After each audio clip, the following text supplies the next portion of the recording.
Hi to everyone watching later as well, and hi to those on the call now. So yes, I'm a registered dietitian. I do lots of different roles around Christchurch, everything other than sort of a 9 to 5 one job. So that keeps it really interesting for me. And this is a new, relatively new topic, which is exciting to jump into. Um, cool. So just a little thing at the start. I understand that this is a really nuanced topic, and I'm sorry I can't tailor it to every single individual's needs. So I will do my best to cover some topics, and yeah, sing out at the end questions, and you can email follow up and things. So hopefully we'll touch on some things that are relevant for each person. So lots about gut health, a little bit about mast cell activation syndrome, and then some actual practical stuff at the end. That's the nitty-gritty stuff that actually counts. Um, cool. So for me, nutrition is holistic. Some call me a little bit too woo-woo, but um, having the time is not always available with a healthcare provider to look at it more than just two-dimensionally. So it really does separate those who have and those who haven't to have the time to really sit down and look at all aspects and how they all feed together. And so, pretty amazing when we start to piece those bits together, and light bulb moments with your own health is really cool.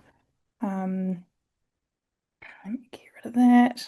So, we do know that with ME/CFS, there has been some change to the inflammatory pathways. There's a change in the gut bugs. Which we call dysbiosis.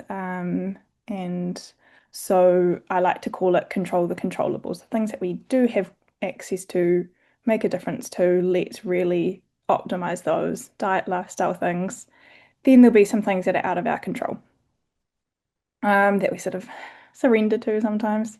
So high intake of refined sugars, processed foods, damaged fats, and artificial additives and things can really sort of drive that inflammation in the body by releasing these things called cytokines, these inflammatory compounds. So, whole real food as close to nature as possible is a really, really good start. Again, very nuanced.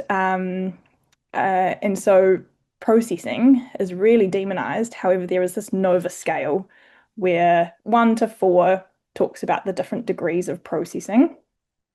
And so level 4, really, really processed foods, can't make it at home. We call them, yeah, the peak of ultra processed foods.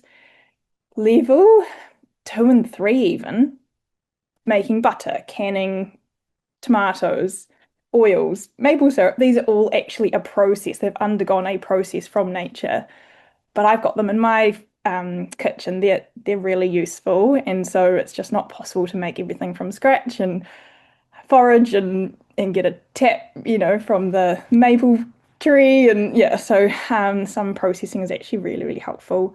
So it's just about that level of making life easier by having some processes versus where is it then going to tip my inflammatory buckets over. So today, yeah, we will do a lot of gut diving, because we know that the gut and the immune system are so closely linked. And so the more we support the gut by eating particularly fruits and veggies, nuts and seeds, beans and legumes, whole grains, a nice range of foods, particularly fermented foods. Now we're going to get into a little bit more as well.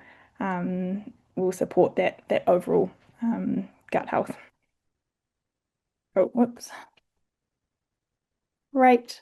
So to yeah, jump straight into gut stuff. It's really nice. We used to demonize talking about the gut. It was really taboo. It was just sort of bowels and wind and things that our grandmothers would never talk about.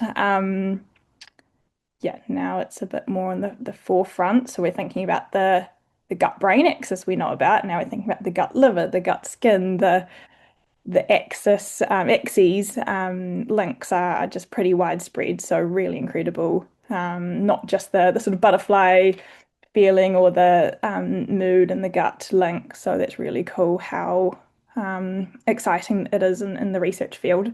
So yeah, pretty amazing. 9 meters for the average adult is entry to exit. Our gut is really, really long. And so gut health, yeah, is that functioning of that whole digestive tract from entry to exit, rather than just yeah, our tummy, how bloated we are or not. And so some of these terms are really complicated. The gut microbiota, the gut microbiome, they get thrown around a lot and complicated for us dietitians too often. So the gut microbiota, the community of of bacteria, fungi, viruses, other microbes living in the gut. And yes, we do have fungi, and as I wrote here, they don't do a heap, but 0.1% have an important role in the gut. So all that's the community of everything living in the gut, which I sort of relate to a botanic garden. We want a nice diverse range of plants and flowers and colours and not too many weeds and that's a nice analogy often. And then the gut microbiome is what the gut bugs can and are doing based on that genetic activity. So complicated, but that may help. And so, as I mentioned, gut health is more widespread than we initially thought, not just having a really comfortable gut symptom wise, but hormones, making vitamins, um, blood sugars, weight management. Yeah, pretty foundational. Um, and so we can no longer ignore it, particularly knowing that 70% of the immune system is located in the gut. So very, very relevant. Cool. Um, Linking to the degree of processing, I've just put a wee picture in the middle here of a instant gravy packet. So I wonder whether anyone would guess that that is an instant gravy packet. And so that level of processing is classed as number 4 on that Nova scale. I don't have stabilizers at home. I don't have emulsifiers. I don't know how to make that myself. It's got a lot of numbers in there. And so finding one with fewer ingredients, less of these unfamiliar foods, as they like to say, if your grandmother can't recognize it, put it back. But yeah, who in this day and age is making their own gravy, sadly? It's quite a big discrepancy, isn't it? I'm very impressed if you do. um, cool. So Megan Rossi, I come back to quite often. She is a dietitian guru, Australian living in the UK, and really kind of championing these nuances around converting the academic research into tangible, practical advice to go out on a population level. And one of these that has got out to most of us dietitians and sort of becoming more widespread is to eat 30 different plant foods a week. Sounds incredibly overwhelming. Oh, sorry. There we go. Sounds incredibly overwhelming, but actually, as I've written, can be just little tweaks. What can I substitute? We often are on autopilot with our foods, things that we can manage, things that we know we like, our go-tos. We might always have bananas, we might have carrots. So it's just thinking, can I try a new food? These are going to take a lot more energy and effort. Thinking about, sadly, having access to a market, they're going to tell you when fennel is in season, and they're going to have these ugly looking kohlrabis and these things that we don't use. We don't know what to do with them often, and so we know what we like, and spinach is really easy. So it's about then swapping spinach for silver beet one week, or almonds for mixed nuts, as I mentioned. So that diversity, like a botanic garden, will give us different benefits, different colours, different phytochemicals. So that can be a more of a doable thing. Even tinned beans, going to a mixed bean combo. Yeah, so that variety. Even we often underestimate herbs and spices. So why I've put in this mingle seasoning packet, they've got sort of Indian, they've got Asian sort of curry, yeah, different sort of flavoring mixes, Mexican, different cuisines, fantastic. They're going to come at a cost to then not contain those heap of additives and stabilizers and numbers and things, but fantastic to have on hand to make food taste delicious, give you some variety when it's maybe based around meat and veg, and then you go to a different country every week. So there's 30 different plant foods a week. Can be achievable, and so it's based around the super six. So the fruits and veggies, whole grains, legumes, nuts and seeds. Um, yeah. Whoops. Right. I think that's everything there. Cool. So that's her website. Um, yeah, that's often groundbreaking to sort of have one extra new veggie. 94-year-olds, 60-year-olds are like, nope, I grew up on meat and veg. I'm not playing around with beans. I'm not trying this and that. I don't do cumin. I don't do paprika. So sometimes it's, yeah, having a little bit of thinking outside the square. Where's my voice? Cool. So, um, these terms again often thrown around quite a lot. What are they? We get confused. So probiotics, the live microorganisms, bacteria and yeast that can be really effective for particular health concerns. We often will go straight to Chemist Warehouse or similar and jump straight on a probiotic for any host of health concerns, and it can be more harmful than good. It has to survive the journey to the large intestine. The stomach acid can make a difference. So for some, it's going to make them worse. So this is the main thing I want to get across is that one person's present is another person's poison. Fermented foods we're going to come to make some feel absolutely horrible, whereas every gut health article and website will say how good they are. So listen to your body and don't let anybody, that's the holistic part of it, don't let anybody tell you otherwise if your body is saying, no, not for me. And then sometimes we get to the point, down the track, we'll talk about intolerances and healing the gut, and then you can tolerate it better. So it's not often a forever thing, or it's a have a small amount, that kind of thing. So probiotics, the live bacteria, then the prebiotics, the food, the fertilizer, thinking back about the gut garden, the botanic garden. These are the foods that feed them and keep them alive. If they get too hungry, these poor gut bugs start to eat our insides. They eat the lining. They need enough food every day. So those that are skipping meals or having sort of pretty beige foods, it's nice to think about what can we add in to just give them a little bit more food. And for some of my patients, I see they go from 0 to 100. They might then have a big dinner and they haven't really had much throughout the day. Their body is really overwhelmed by how much fiber they consume all at once. So it needs to be broken up regularly to not sort of, yeah, turn them into a sort of post Christmas lunch coma. So the prebiotics, lots are supplementing it, lots are proud of there's a particular brand of these drinks and it's just going wild. It's doing very well, and these are all about prebiotics, but they're just the food. These are the 30 different plant foods a week. So don't supplement. Typically, we don't need to eat them and enjoy the other benefits rather than supplements. Which we'll come to a bit more as well. They've got a really, really long list of health benefits, so very cool. And so for little kids, we call them pets. And so we might say, you might not like broccoli, but they love it. And so we can, some are, listing their Noah's Ark of gut pets, and others just have one animal, one type of dog in their gut. So that's a really cool way to translate it for younger kiddies. And then the fermented food. So some experts are saying eat it 3 times a day, all the time.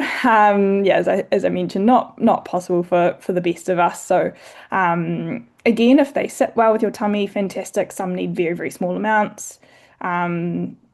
particularly kombuchas and things are really popular. The serving size will be a can or a glass or a bottle. They're actually really, really big to start with if you're not used to it. So don't underestimate needing to start with like quarter of a cup even and build your way up. So fermented foods aren't pickled foods. This is a common confusion. And there's a Sarah's Organics brand of sauerkraut that's in the pantry aisle. You do want it to be in the fridge aisle. It needs to be live. You don't want to heat it. However, there are live and not live versions because sourdough has been cooked. And so that actually counts as a fermented food. Kimchi, super, super spicy. These are really expensive. They're super cheap to make. Again, yeah, something I haven't done even so I don't expect anyone to do it. But that can be nice to just have on hand and have a spoonful a day. And it's nice and acidic. And we often as humans are really driven to sweet food. So having the bitter and sour and spicy is fantastic for our body. So as many as you can. Some again marketing are going to say it's a kombucha and it's full of extra sweeteners, extra flavors and colors and bits and bobs. So do the best you can. Kefir, those that don't tolerate dairy, it's sort of more liquidy. It's more of a drink. Some will just say they feel a lot better on kefir drinks. A lot less lactose, that milk sugar that can be a really common intolerance, which we'll also come to. And there are coconut water based ones as well. Relatively simple to make. Again, I haven't got there myself either. Um, cool. So yeah, fermented foods is growing research and it's getting more exciting. There's a link there about them. So extra for experts, but yeah, something we're kind of normalizing a bit more now, which is fantastic. Prebiotics, probiotics. Just taking the pressure off going straight to supplements with those. Cool. Great. Jump to the next slide. So this is a pretty intense topic. SIBO, small intestinal bacterial overgrowth.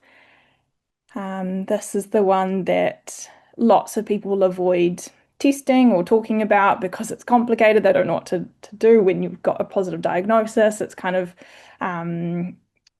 yeah, complicated. So a lot of those who have IBS will actually have SIBO, up to 80%, and very common in those with MECFS. So huge range of symptoms, very non-specific. So what SIBO is that we want most of the bacteria in our large intestine. So the large intestine, as shown here, is actually not the largest, it's the widest, whereas the small intestine is the longest and the skinniest. The bacteria should be pushed into the large intestine for many different reasons. There'll be too much bacteria in the small intestine, and then we're going to see some pretty stubborn symptoms. And so the best we've got at the moment is a breath test to diagnose it. So those bacteria, they produce gases like cows, methane, hydrogen sulfide. And so to test the breath, then is checking how much those bacteria have made those gases. And it sort of is a 20-minute consecutive sort of protocol, drinking a liquid. So we can test fructose, lactulose is a solution, or glucose. Some are doing all three. There's pros and cons to all of those. And so this is what gastroenterologists are doing. And so important to use a dietitian with this to then interpret the results and then look at treatment. There is this thing called SIFO with fungal overgrowth rather than bacteria, because we talked about the gut does contain bacteria, fungi, viruses, a whole lot of other things that we probably don't want to know about. And so there'll be particular symptoms for methane or hydrogen dominant SIBO, so complicated stuff. And there's a little bit more about it here. So um, there's this migrating motor complex. Um, this is the vacuum, the cleaning wave that only works when we haven't eaten for a number of hours. That really just suctions the excess bacteria into the large intestine. And so for a number of different reasons, that's not happening. Adhesion, strictures, surgeries, even weight loss surgery, different medications, those that have gastroparesis, sort of lazy bowels is often a term that GPs use and then just kind of move on. And so, yeah, what's going on? There is often a complexity around getting to the root cause and then actually helping that long term not to reoccur. So it does have quite a high reoccurrence rate.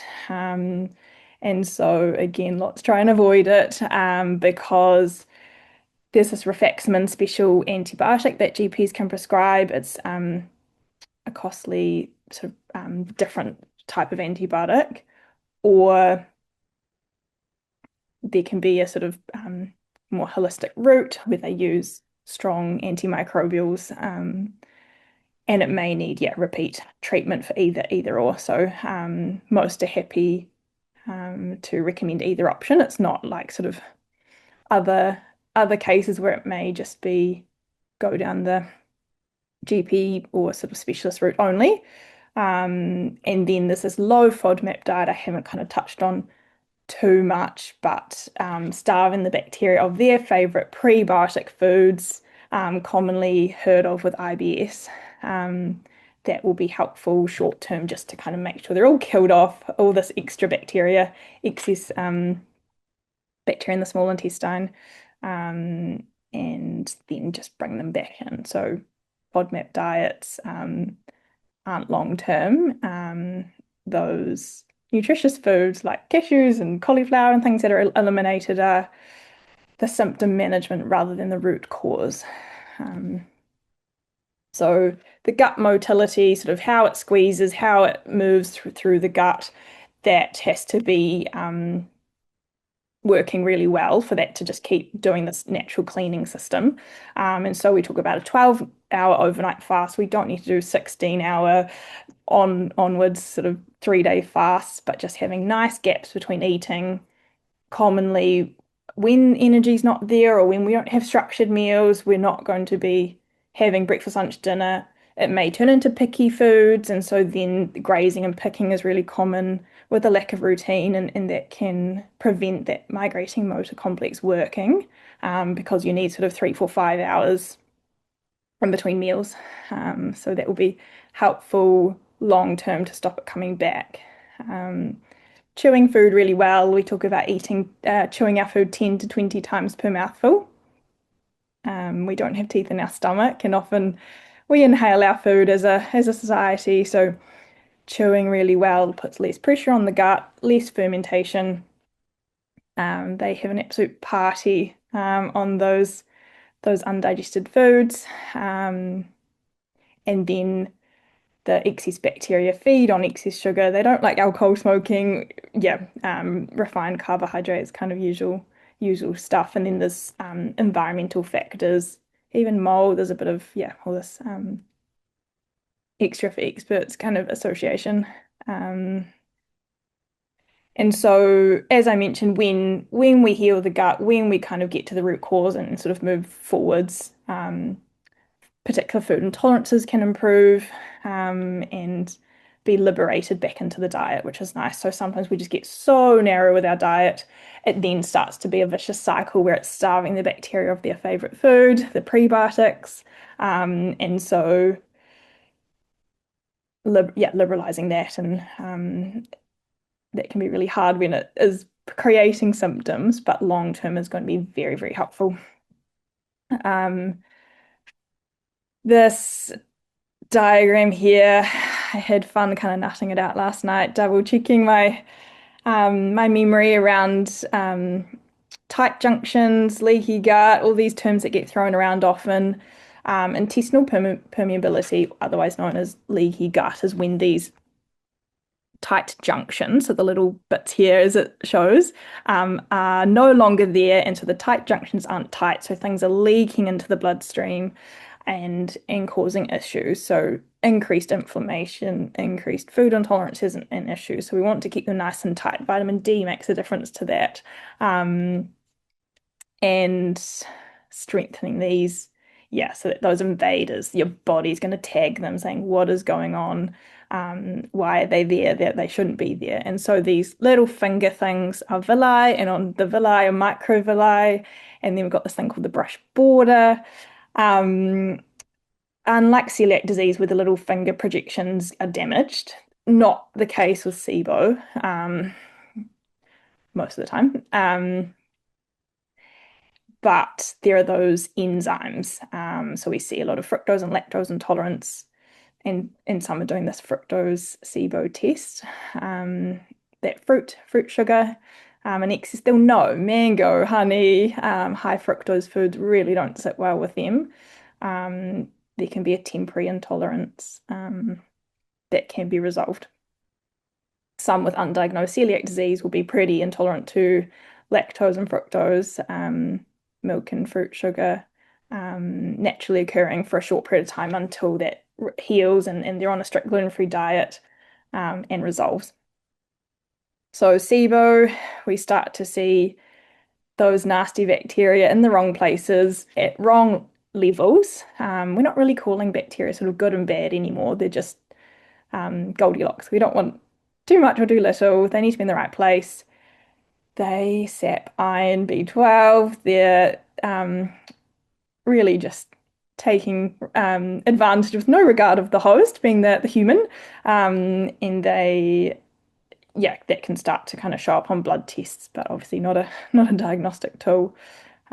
So when we sort of think why we are what we absorb, not just what we eat. And so if we're seeing low B12, low iron, and we have no reason why, a lot of us just put up with it and think, that's me. There's usually a reason. There is a reason. So we do put up with quite a lot as humans, particularly as women sometimes. Cool. Whoops, that was everything there. I think is there a question already? Uh, I don't know how to. I'm not too deep. No, I'll come back to it. That's fine. So big topic of SIBO. Mast cell activation syndrome is another one that we won't spend too much time on, but this will resonate with quite a lot of those with MECFS, whether they sort of know the diagnosis, know the name or not. They are linked. So this is the cool thing, that once we go down the rabbit hole, we can keep going and then, yeah, find some links for ourselves sometimes, which is amazing. So mast cells, part of the immune system, can release excessive amounts of mediators like histamine. So this histamine intolerance links to that. An inflammatory response leading to a wide range of symptoms: brain fog, anxiety, mood swings, gut issues, again, quite generalized. They respond to heat, pressure, light, sensitive to exercise. So common with that, on exertion, fatigue. Activated mast cells and T cells secrete these inflammatory cytokines, and then in turn increase leaky gut intestinal permeability. So the tight junctions are no longer tight. This is tested by blood. GP otherwise can sort of tick off some things to look at it. Specialist sort of pharmacologists can be helpful as well. So a lot of these high histamine foods are everywhere in our diet as listed. And so as we say, one person's prison is another's poison. We talk about leftovers all the time, but for some that's their worst nightmare in terms of naturally increasing in histamine, the sort of natural food chemicals in the food. Yeah. SIBO causes the activation of these mast cells and increase in T lymphocytes, which then secrete microparticles that again activate the mast cells, who are just getting this heightened response. And so once they're activated, the mast cells and the T lymphocytes release inflammatory cytokines that then, yeah, lead to this intestinal permeability, which is, yeah, a really hard cycle to be in. Um,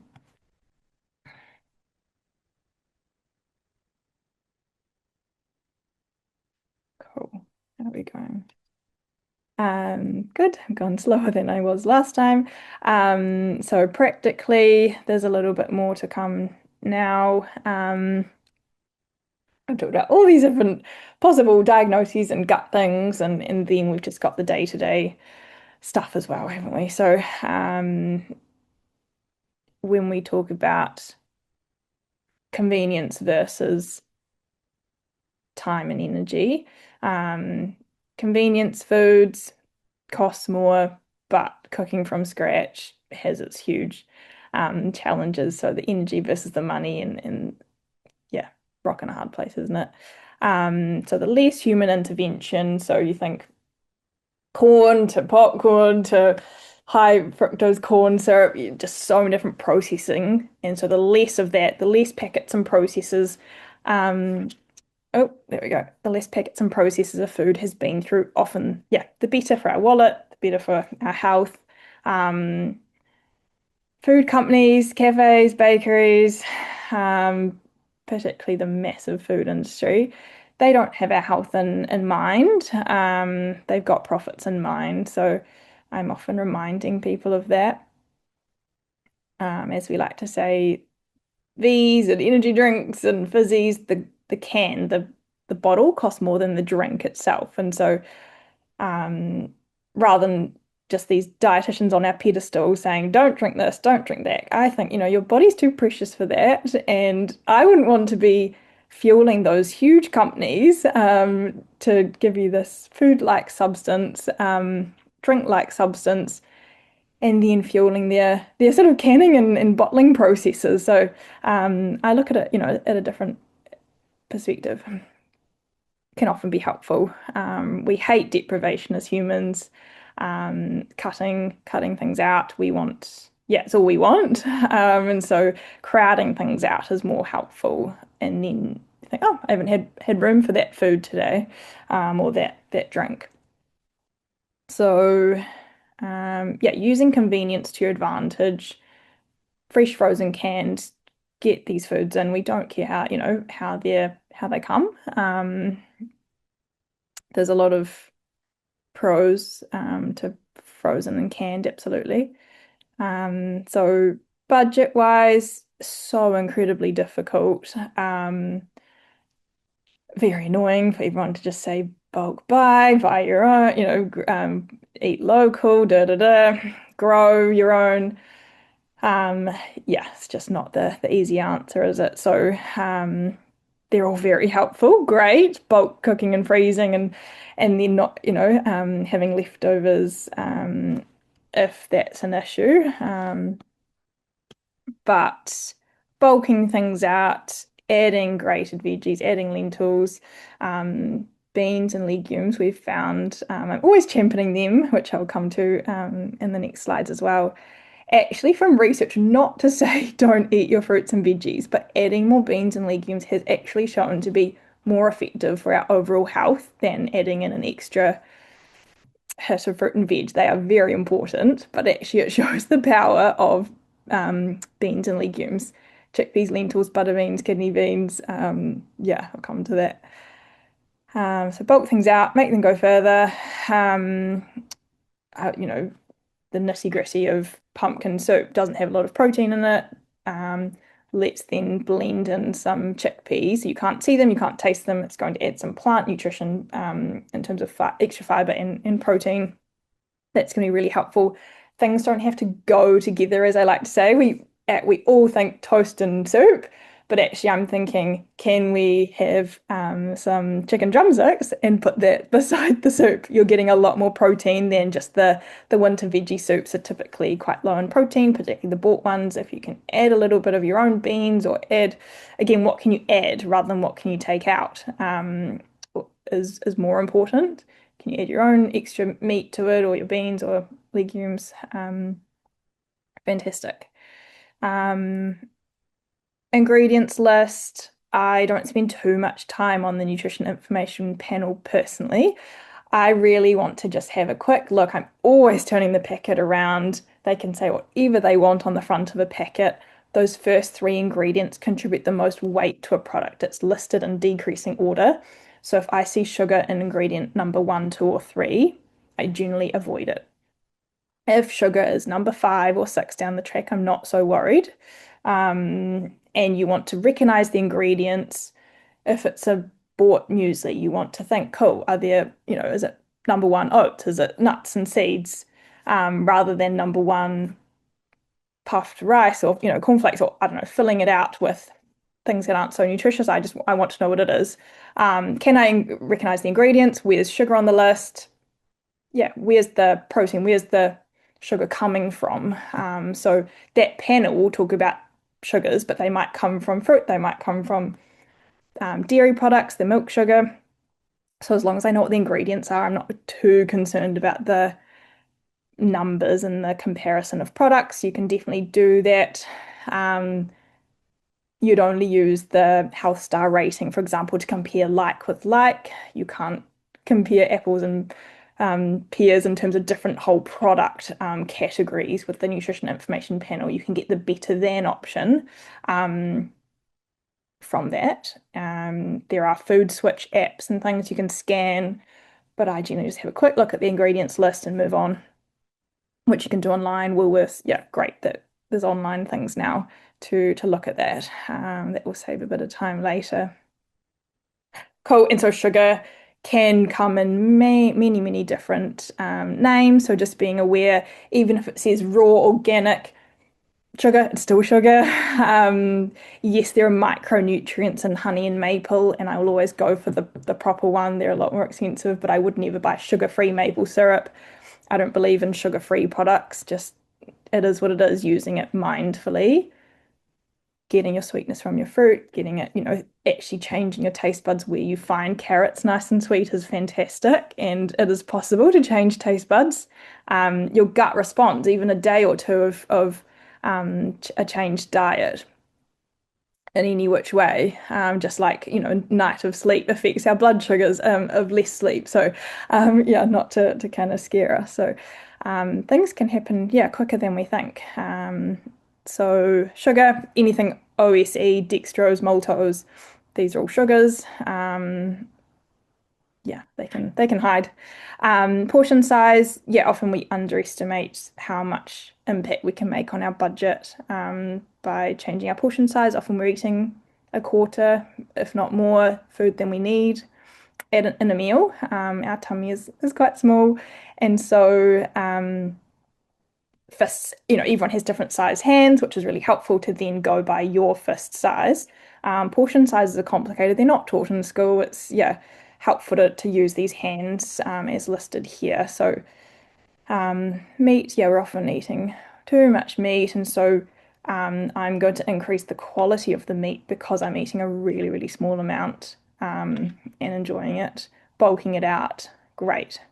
As many colourful veggies as you can, half your plate, fill yourself up, fresh, frozen, canned, great. A fist size or sort of a couple of egg sized pieces of carbohydrate. Healthy carbohydrate, there's a huge range of different carbs, and bread can be ultra processed or it can be yeah, on the more nutritious side, definitely. Skin on root veggies will give you a little bit more fiber. Brown rice, yeah, fantastic. These take a lot more time to cook. Rice actually freezes quite well. I use a rice cooker, great. Nice to have those kitchen appliances that make your life easier, which is in the next couple of slides. Yeah, skin on root veggies, and then playing around with use those packets of rice and sometimes then playing around with wild rice or quinoa mixes and just again getting the variety from that can be nice when we sort of often stick to what we know. Um, so yes, portion size can really take down the budget quite nicely. We're seeing that a lot with these weight loss drugs by switching off some of those hunger cues. That portion size decreases significantly, which is not the only way for everybody. It definitely comes with its own challenges. So by chewing really well, eating without distractions as much as possible. Often we're going to not register what we've eaten or what it tastes like or smelt like. We often, just breeze on through our spag bowl, but actually connecting back, as I say, we're not doing the 2 hour Italian long lunches. Connect back with the food. What does it smell like? What does it taste like? Textures, flavors. For some, it's not such a pleasurable experience, sadly. Um, but we're going to be, if we're distracted, different brains will need a different level of distraction. But textbook is TV, for example, we might eat to the speed of the TV. We might then have no idea what we just ate. We might crave something an hour later. We're not physically hungry. And so by just, yeah, checking back into the food as much as possible will be really helpful to feel fuller faster, fuller for longer. The brain takes 20 minutes to register we've eaten. So we say don't eat carbohydrates naked. I used to come home from school as a kid and eat a whole bowl of pasta with not much else on it.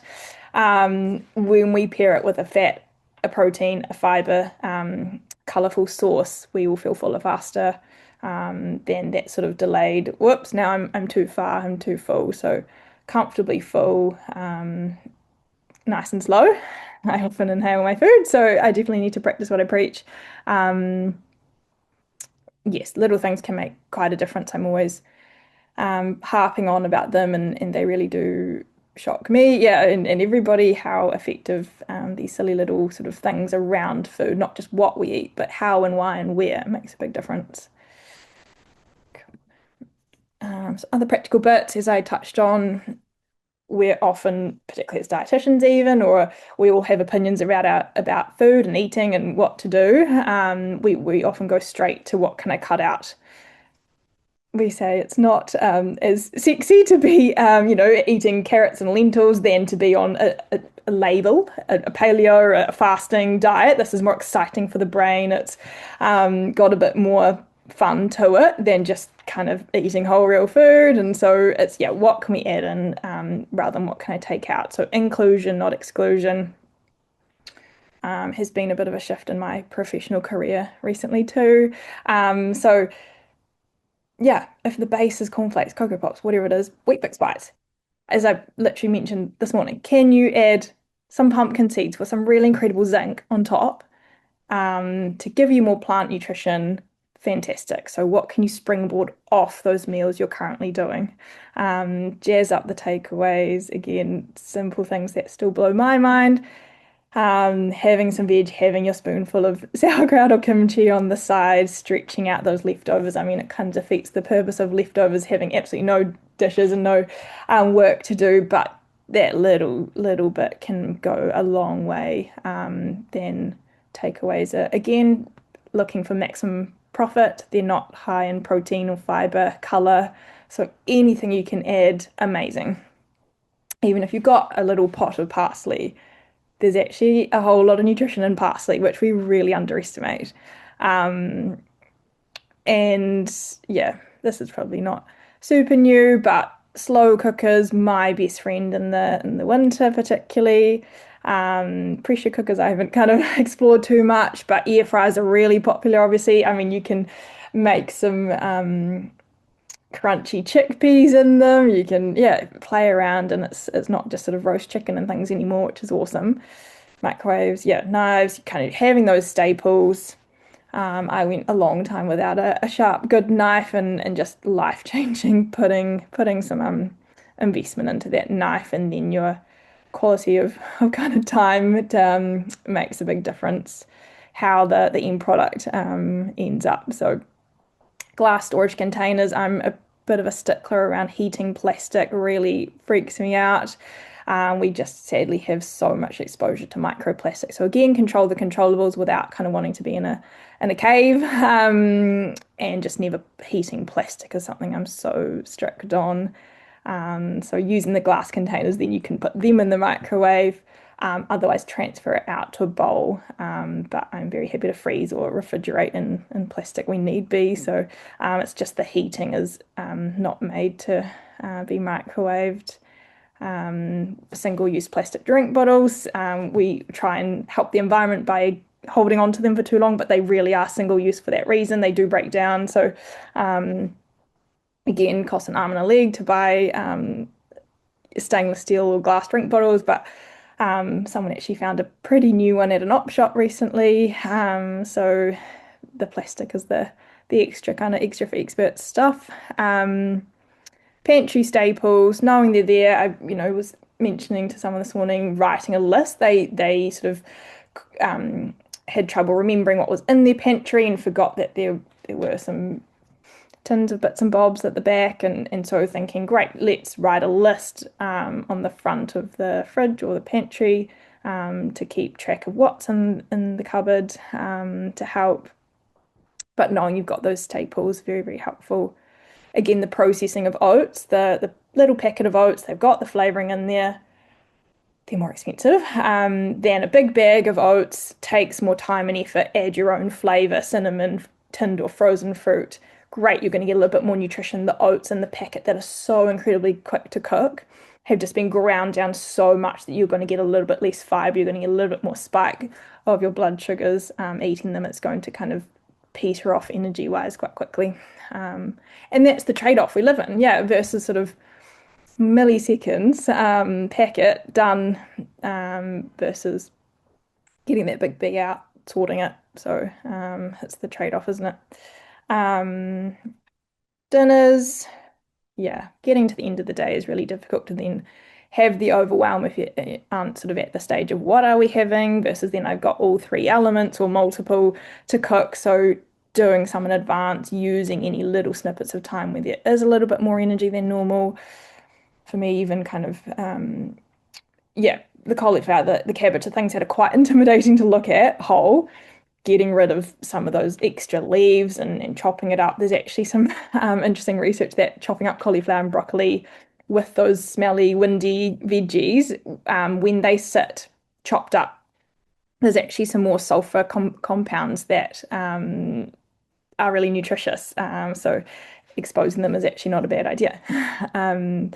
Chopping it earlier, having one or two components already done, then you just focus your energy on one thing, fantastic, rather than being quite overwhelmed, having to kind of get all the timings right and just, yeah, taking the pressure off the end of the day. Often, I imagine that's when the energy's the worst too. So, make life easy. And again, it won't be brand new to have asked for help a little bit more and have family and friends and rosters and things. So any of that, great to really amp up your nutrition, thinking about your overall inflammation, your overall kind of gut health.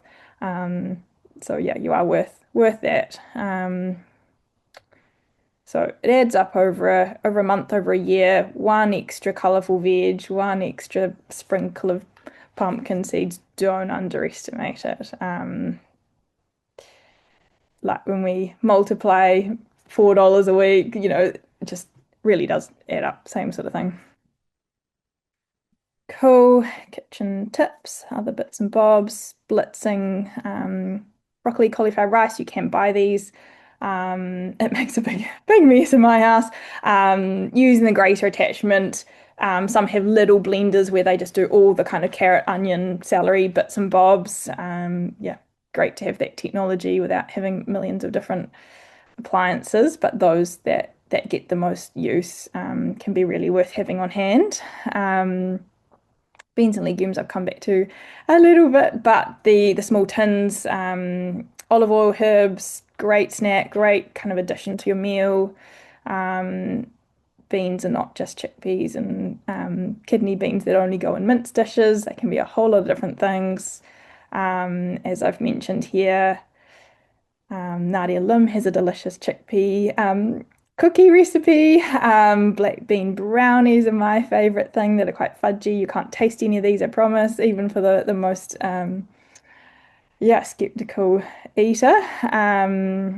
Cannellini beans, butter beans are really creamy. You can kind of make them into a bit of a hummus instead of chickpeas.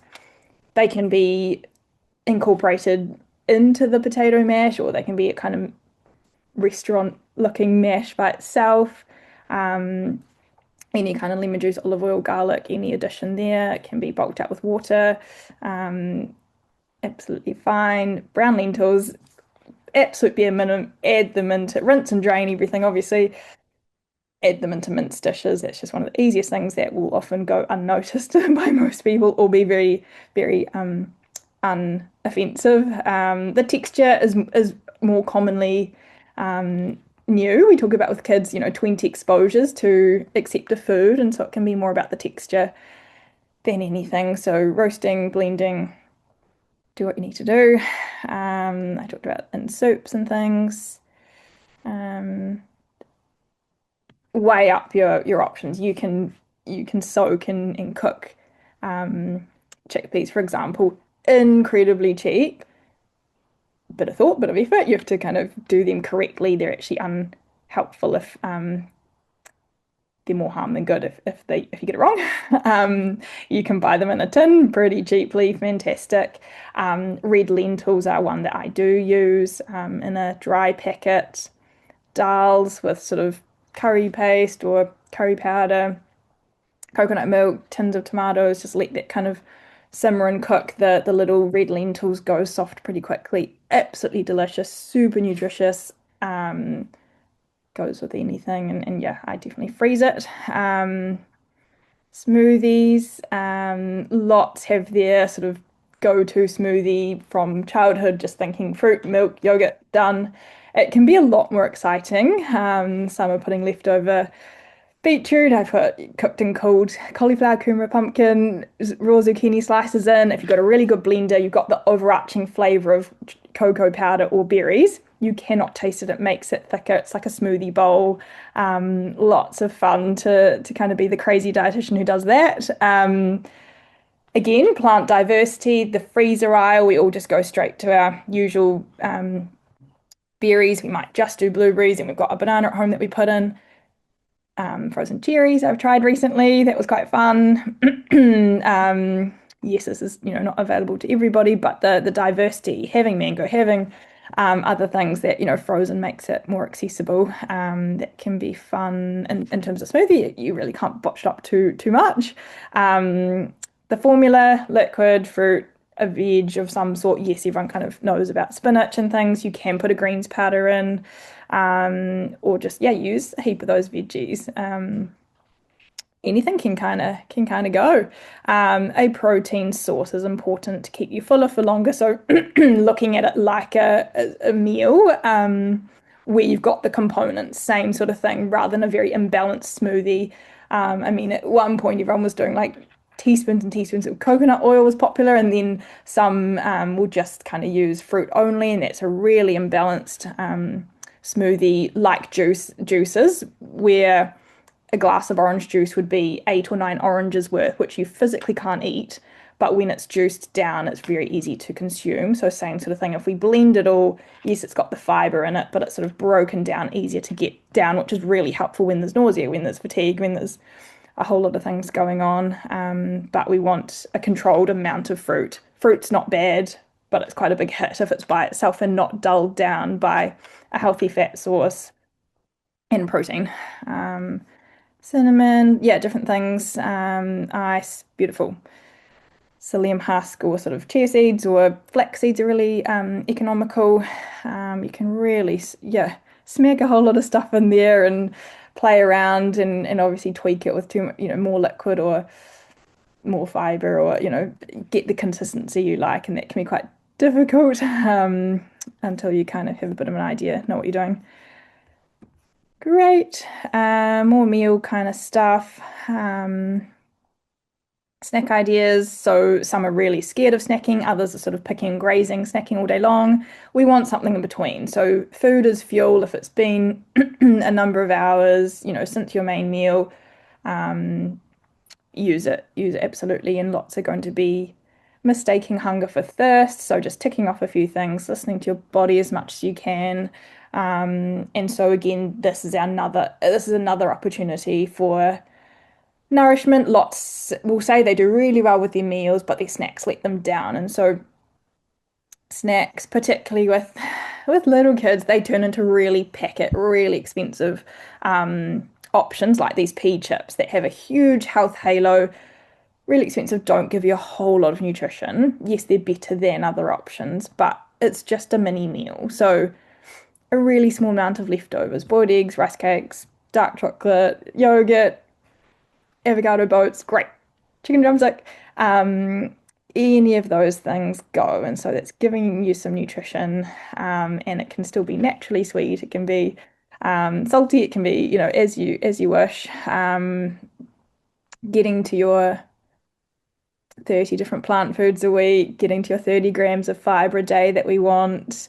Um, we talk about, 5+ a day is 3 servings of veggies. Ideally, we want 8. We want as many as possible. So, you're going to need your snacks to really amp that up. Um, Great variety, as I mentioned. Yeah, lentil pastas. Yeah, things absolutely high price point. Get them when they're on special. Nice to have that, for lack of a better term, killing two birds, one stone. If energy's not there, you kind of got to get a bit of protein. You've got a bit more oomph in your pasta, but it's delicious and it's kind of relatively quick and easy. Um, Variety. Yeah, most have no idea what millet and quinoa and buckwheat are. They're just different grains. They're a little bit higher in protein. That can be fun to play around with. They can be sweet and savory, usually. Microwave mug cakes, bits and bobs. That can really be used to your advantage. Sausages in the oven, so one pan dinners, is few dishes as possible is the aim of the game. Lentil dals I talked about. Melissa Hemsley. This is a screenshot from her website. I've got heaps more foodie websites if anyone wants a list, just sing out over email. Chia puddings, great to kind of do the work for you. Some will say, Fiona, if you've got 5 minutes in the morning, or breakfast just isn't my thing, it doesn't need to be relying on you to do things in the morning. Chia puddings, overnight oats, put them in fun jars. They last days and days in the fridge. 4 or so, batches is great. And they can be based around berry or cacao, chocolate. Lots of different seeds can go in the overnight oats. Nori sheets instead of wraps can be quite fun, give you heaps of nice iodine nutrition. So tipping it on its head sometimes requires a little bit more head space, but every bite gets a little bit more nutrition. Um, At the bottom here, blood tests. I imagine lots in and out of GPs and getting jabbed and stabbed quite often, trying to find something that they haven't found before. So you do want blood tests from a nutrition perspective as well. Often they're not going to go fishing unless they have to, for a reason. Great, they'll go fishing. Funding is often a bit of a pushback, but probably not in these circumstances. So some will kind of say, yes, I'll do vitamin D, vitamin B12. I definitely won't do vitamin K, B1. You can do all of these. How helpful they are. Blood tests aren't perfect. They're the best we've got. For a lot of the cases, there are so many more that you can get tested, and looking for your levels to be in the top 30% of the range. Often we just get TSH tested for our thyroid, which is the communication between your brain and your thyroid. There are so many other markers to test, so that would be more of a picture.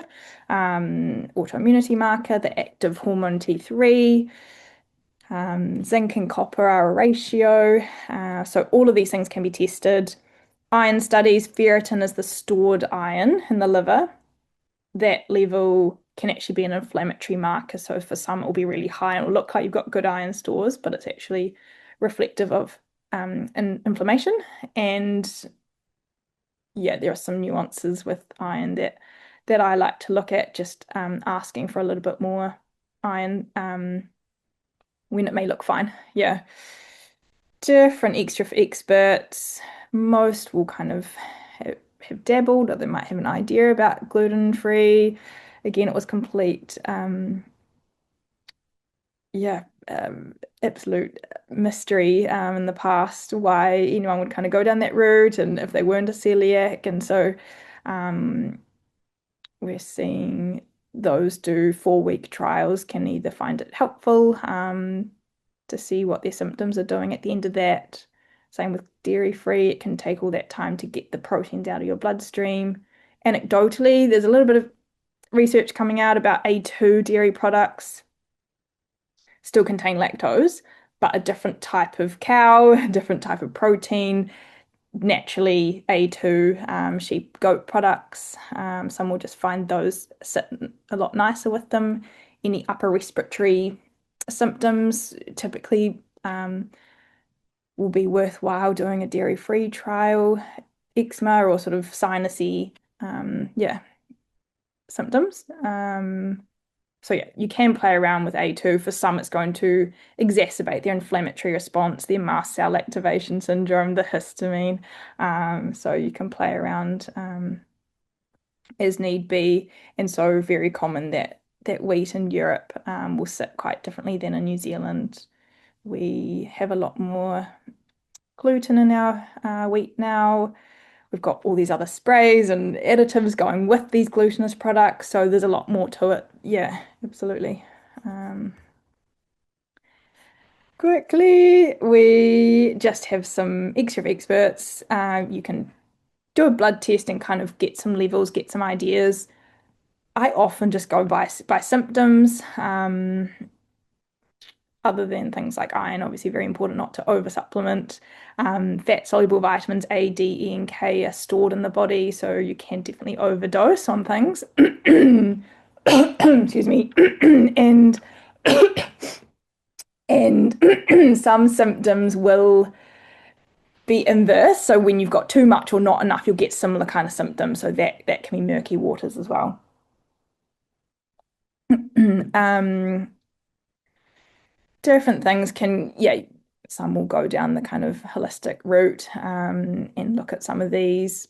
But in the huge aisles, you can really find a lot of unnecessary fillers and additives. And so, again, lots will spend a huge chunk of their budget on supplements when the food first approach would be more helpful. Um, but greens powders I touched on. There's actually a lot of heavy metals in greens powders. You get what you pay for with a lot of these things. Fish oils have quite scary high levels of metals in them sometimes. So being really careful about what you do take and for a reason. Does it work? Are you on a huge number of things and not sure what does what? Hard when you're in such a vulnerable position, you'll do anything. So it, yeah, can take a bit of stripping back to kind of work out what's going on and why, and is it getting to the root cause? Is it, yeah, helpful? So fish oils, for example, if you're eating fish twice a week, you're on the right track. A lot of us aren't, so they can be helpful. Multivitamins, again, you get what you pay for. They can put some synthetic, actually most of it is, yeah, lab synthetically made. They can choose cheaper forms of nutrients. So it takes a rocket science degree. You have to know what you're looking for. Iron oxide, for example, is rust. So different supplements will sit better for some than others. The liver, I could talk all day about the liver. Maybe I'll do something else on it, another talk on it later. But that can often be something we forget about. If we don't drink alcohol, we think, my liver's fine and blood test looks fine. Yeah, our livers are all typically struggling in this modern world, so taking great care of it starts from broccoli, kale, cauliflower, Brussels sprouts, cabbage. Cool. Okay. I got to there. I got there. Thank you so much, everyone, for listening and those coming back to it. Yeah, hit me with questions if there's anything now or later. That's absolutely fine. Yeah, I think Wendy asked, where can people be tested for SIBO? A lot of gastroenterologists, private facilities will offer it. There are practitioner-only sites that can send you an at-home kit. Yeah, a few different options, absolutely. How many appointments do you find people need to work with a dietitian? Good question. Most I will see once, and there can often be the expectation that once will fix things.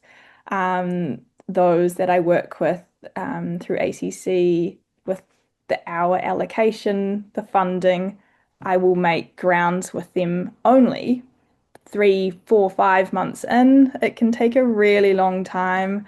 Um, yeah, sort of just going in with the expectations that things aren't quick and just general health concerns. They say, the number of months you've had it, it can take that long to kind of sort. And with the gut, we call it sort of weed, seed, refeed. Yeah, so it can be definitely two. Initial and a follow-up can be a really good start, but these types of complex cases, I mean, yeah, it's a lot on the wallet.